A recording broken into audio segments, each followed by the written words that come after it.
Wreck of the Zanzibar by Morpurgo. Chapter 6. July the 21st. My house is not my home anymore. It's a place I live in. My island is a prison and I am quite alone. Mother and father are strangers to each other. Billy has been gone for over 4 months now. There's been no letter, no word. We scarcely ever speak of him. It's as if he never lived. I went to his room this morning and found Mother sitting on his bed, staring at the wall, rocking back and forth. She had his blue jersey on her lap. I went and sat beside her. She tried to smile, but couldn't. She hasn't smiled since Billy left. I do the morning milking on my own now. That's when I most miss Billy. I talk to the cows, and they listen. Maybe they understand too. I hope so. They're not milking at all well. I think perhaps they're missing Billy like everyone else. They aren't eating properly either. Their coats are starring, and they're not licking themselves. They're just not how they should be. July the 30th. In church today I was listening to the vicar. It was as if he was speaking just to me.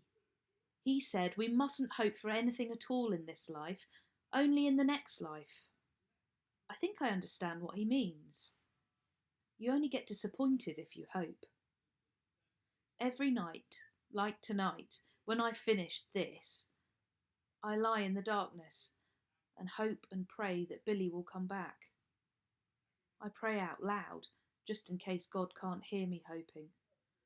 And every morning, as soon as I wake up, I go to the window and hope to see him running up the path.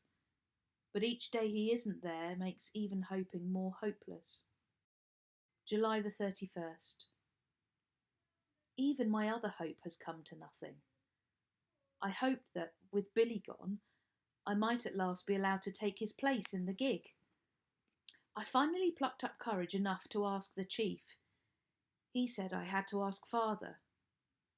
I waited until he was doing the evening milking. He's always gentler when he's up with the cows. He was with Rosie in the barn. "Something wrong with these cows," he said without looking up. "Hardly a bucketful between the lot of them.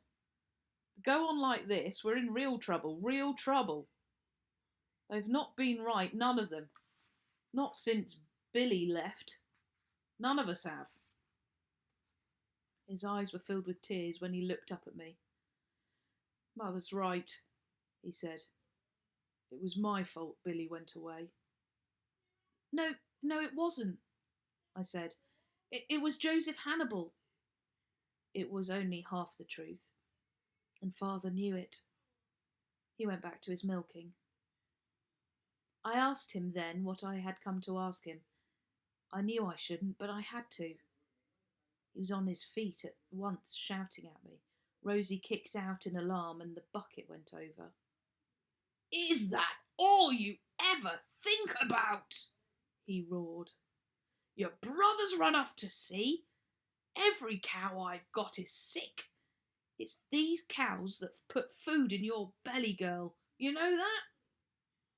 I knew that, of course I knew that. "They die, we die. They're all we've got. And you come fussing to me about a gig. How many times have I told you? There's never been a girl rowed out in that gig. Not on this island, not on any island. And you'll not be the first. Do you hear me?" I ran off with him still shouting after me. I never thought I could think it. I never thought I could write it. But I hate my father. August the 23rd. Rosie is very sick. There's no doubt about it now. She's thinner every day.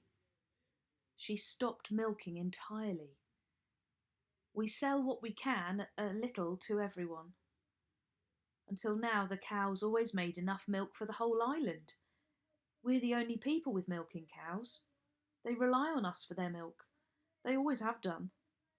And now with Molly gone and Rosie poorly, we just haven't got enough to go round.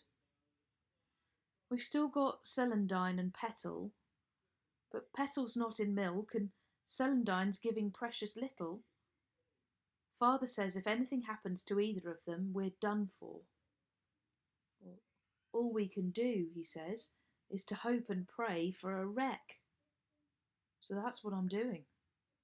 Hoping and praying for a wreck. I long for Mother to tell me that everything will be all right, even if she doesn't mean it. But she stopped saying anything. I think maybe she's dying inside. I went to the top of Sampson Hill this evening and looked out over the open sea. There was a big swell building, and the sky was very low and grey over the sea. I tried to make my eyes see over the horizon as far as America. It's the closest I can get to Billy. He was out there somewhere on that sea. I could feel it.